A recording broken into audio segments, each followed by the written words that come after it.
हम सब जानते हैं कि अभी का समय पूरे विश्व के लिए अस्थिरता का, अशांति का समय है। अमूमन देश या तो जंग में हैं, परोक्षी वॉर लड़ रहे हैं, या फिर बहुत अधिक संभावना है कि वो भी जल्द से जल्द जंग में शामिल हो जाएंगे। और बहुत मुमकिन है, 55% लोग बोलते हैं कि वर्ल्ड वॉर 3 होने की पूरी पूरी संभावना है।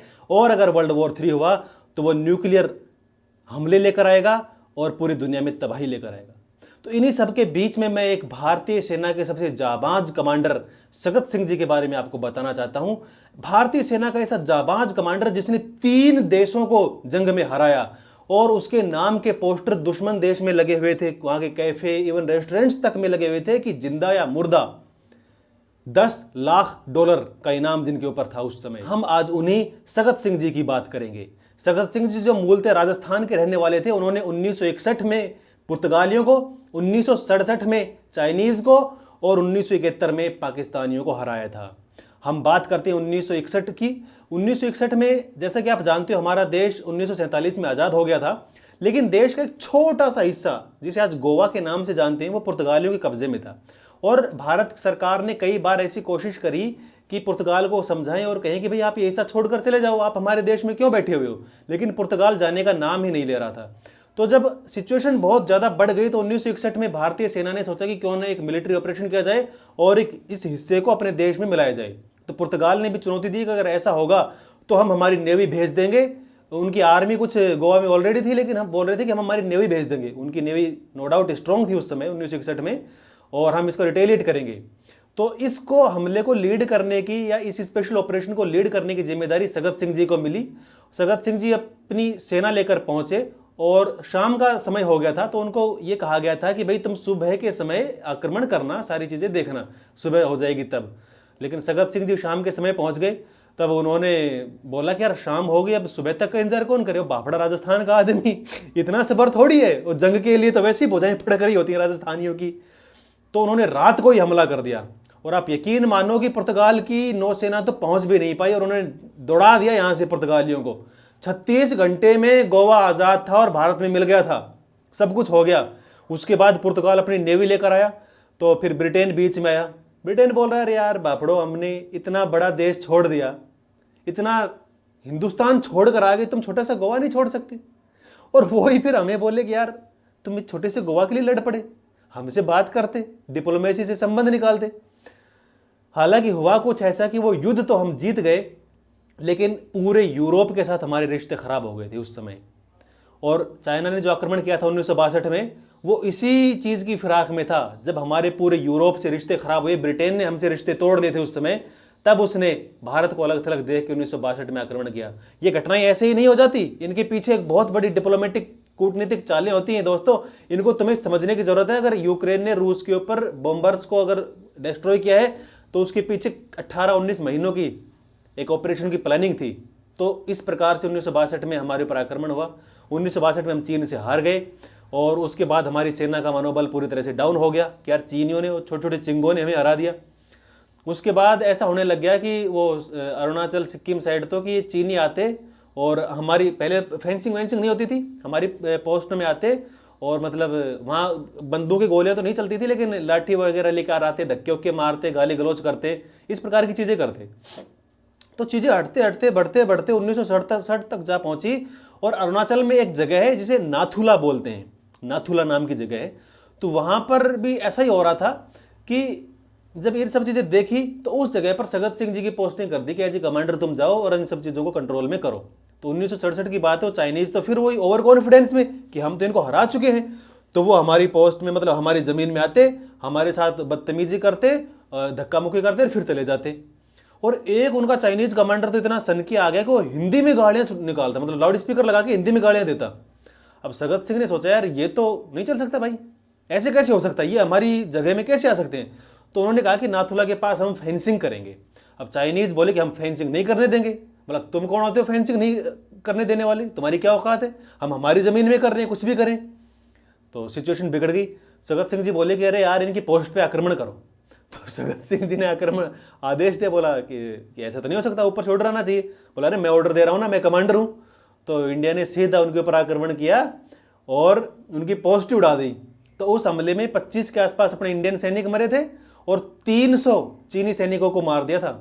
कितना दुर्भाग्य है, हम 1962 की बात करते हैं लेकिन 1967 की बात नहीं करते, सगत सिंह जी की बात नहीं करते। आप झारखंड जाओगे तो चौक से निकलकर आज भी उनके नाम पर सगत सिंह चौक है। आप जोधपुर जाओगे वो एरिया, आर्मी एरिया के पास में, तो वहाँ भी आज तक सगत सिंह तिरैया चौरैया सगत सिंह रोड है। आप देखना, इतने जाबाज कमांडर हुए हैं वो। तो मतलब 1967 में उन्होंने चाइनीजों को बुरी तरह उठा उठा के पेला, और डील का डाकिया आदमी राजस्थान का यार, 6 फुट 7 इंच का वो तगड़ी थे भाई साहब सगत सिंह जी। तो उसके बाद ये चीज़ें हो गई। फिर 1971 आया। 1971-70 से ये आप देख रहे हो कि एक्चुअल में हुआ ये था कि 2 फरवरी थी, 21 फरवरी के दिन पाकिस्तान के 2 हिस्से थे, एक पूर्वी पाकिस्तान और एक पश्चिमी पाकिस्तान। पश्चिमी पाकिस्तान जो आज पाकिस्तान है और पूर्वी पाकिस्तान जो आज बांग्लादेश है। तो पूर्वी पाकिस्तान में कुछ एक यूनिवर्सिटी में, ढाका यूनिवर्सिटी में कुछ लड़के प्रोटेस्ट कर रहे थे। तो सिर्फ उस प्रोटेस्ट को रोकने के लिए पाकिस्तान ने आर्मी भेजी और कुछ लड़कों को मार दिया।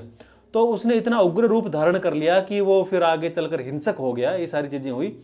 तो बाद में हम सब जानते हैं कि भाई जून में जब हमारी देश के प्रधानमंत्री ने हमारे देश के जनरल सैम मानेकशॉ को बोला था कि भाई आक्रमण करो, तो उन्होंने कहा कि नहीं, अभी नहीं हो सकता। अभी अगर आक्रमण करेंगे तो चाइना इनको सुरक्षा दे सकता है, क्योंकि अभी हिमालय जमा हुआ नहीं है। सर्दियों में आक्रमण करेंगे ताकि चाइना की तरफ से कोई इनको मदद ना मिले। तो फिर उसके बाद भारत ने दिसंबर में आक्रमण किया था, 3 दिसंबर को, और 16 दिसंबर को, तो 13 दिन के अंदर अंदर पाकिस्तान को आज़ादी करा दिया था। तो उसी हमले की बात करता रहा हूँ, उसी ऑपरेशन की बात बता रहा हूँ। जब वो बांग्लादेश लिबरेशन आर्मी थी, वो लिबरेशन आर्मी तो क्या थी, वो तो लाठी डंडों से लड़ने वाले लोग। हिंदुस्तानी आर्मी ने वहाँ पर मोर्चा संभाला था, हिंदुस्तान की आर्मी गई थी।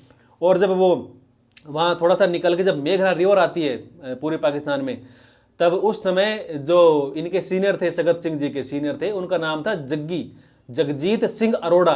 उन्होंने आदेश दिया कि सगत सिंह जी को कि आप मेघना रिवर तक जाओ, उसे क्रॉस करके आगे मत बढ़ना, मेघना रिवर तक जाओ और मोर्चा संभालो, और ये काम तुम कर लेना, मतलब 10 बजे तक कर लेना सुबह, इस प्रकार से कुछ दिया।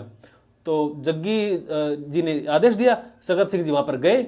वो तो सुबह ही पहुँच गए, 6-7 बजे पहुँच गए। बोला अब इतना देर कौन रुकेगा यार, इतना सबर थोड़ी है। बोला चलो ट्रुप उठा के आगे बढ़ो। मतलब उस मेघना नदी को, उफनती हुई मेघना नदी को हेलीकॉप्टर से मतलब क्रॉस करके पूरी सेना उधर पहुंच गई।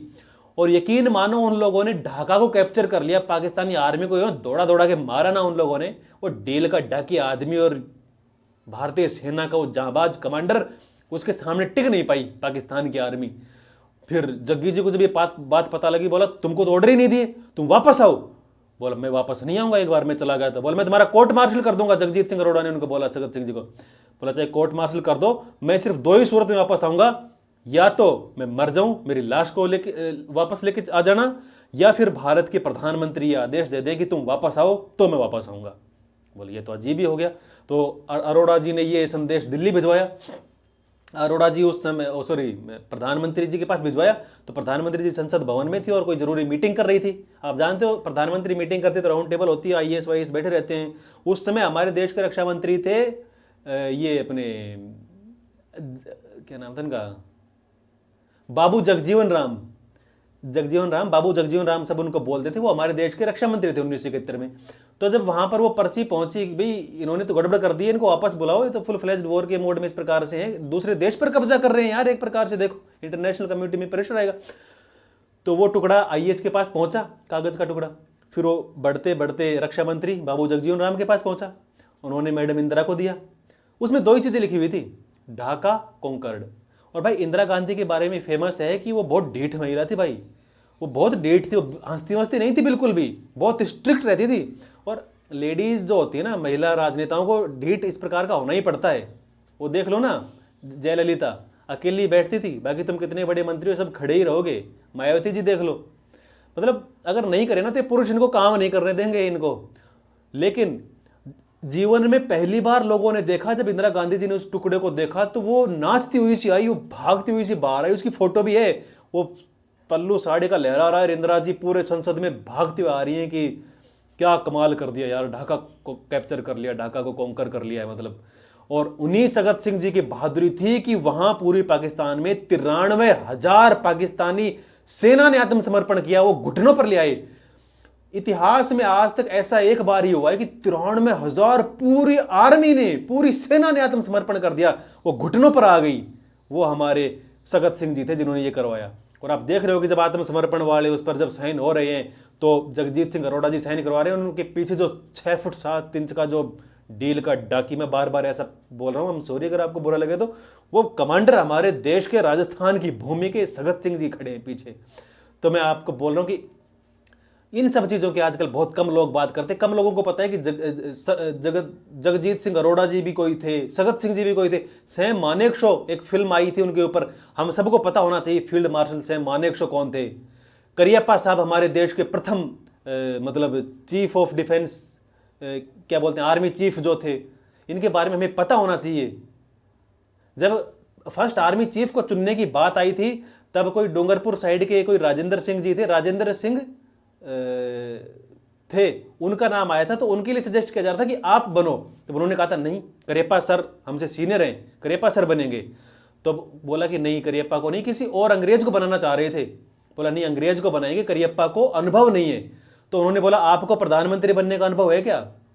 उन्होंने डूंगरपुर के राजेंद्र सिंह जी ने बात स्पष्ट बोल दी थी जवाहरलाल नेहरू जी को। तो वो हमारे मतलब लोग, और वो करियप्पा साहब जो फर्स्ट आर्मी चीफ थे, कितना बेहतरीन काम किया उन्होंने। तो हमें फील्ड मार्शल रहे, वो फील्ड मार्शल, उनको सम्मान दिया गया।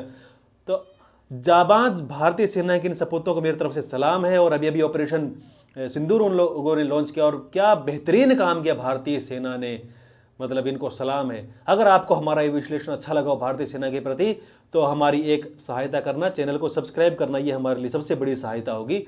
चैनल को सब्सक्राइब करके वीडियो को अपने दोस्तों के साथ, अपने परिवारजनों के साथ शेयर करना, ताकि सबको पता लगे कि एक ऐसा वीर सपूत भी है। और सगत सिंह जी के बारे में एक बात और बता दूं, एक बार वो आगरा के किले में थे तो कुछ अंग्रेज आए और उनकी तरफ पॉइंट आउट करके उंगली करके देख रहे हैं, यार ये कौन है, ये कौन है, ये कौन है। तो एक ने पूछा यू आर सगत सिंह? बोला हाँ भाई मैं सगत सिंह। वो सिविल कपड़ों में, आर्मी की ड्रेस में नहीं थे। हाँ मैं सगत सिंह, लेकिन तुम कैसे जानते हो कि मैं सगत सिंह हूं? तो बोलो कि हम अभी पुर्तगाल होकर आए हैं और वहां हर कैफे, हर रेस्टोरेंट में पोस्टर लगे हुए हैं आपके, जिंदा या मुर्दा, $10 लाख इनाम है तुम्हारे ऊपर। बोला तो ले चलो मेरे को। अरे 1 लाख 10 लाख जो भी इनाम है वो तो कमाओ। बोला वीजा खत्म हो गया नहीं तो ले जाते सोच रहे हो, दुश्मन जिसके नाम का पोस्टर लगा दे कि जिंदा या मुर्दा, हमें ये आदमी चाहिए। पुर्तगाल उनसे इतना चिढ़ गया, इतना भय खा गया उस समय। तो ऐसे भारतीय सेना के जाबाज कमांडरों के बारे में पता होना चाहिए। और मैं खुश नसीब हूँ कि मेरे थ्रू आपको जानकारी पता लगी। जानकारी अच्छी लगी है तो चैनल को सब्सक्राइब करना, शेयर करना और वीडियो को लाइक ज़रूर करना। इससे वीडियो की रीच बढ़ती है और हमारी बहुत हेल्प होगी। ठीक है दोस्तों, नमस्कार, मैं पीयूष कुमार।